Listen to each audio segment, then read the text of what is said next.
Equatable allows two values to be compared for equality using equals equals.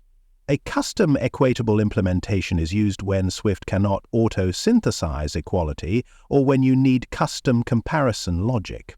This is useful when only certain properties should be compared, when comparisons need to be case-insensitive, when some properties do not conform to equatable, or when you want to optimize performance. You generally should not write a custom equatable implementation if all stored properties already conform to equatable and the default behavior is acceptable, as Swift's auto-synthesized implementation is usually safer and more efficient. In the first example, Swift automatically synthesizes the conformance, so both ID and name are compared, and two objects are considered equal only if both values match. In the second example, we manually define the equality logic and compare only the ID, ignoring the name, which means objects with the same ID are treated as equal regardless of their name.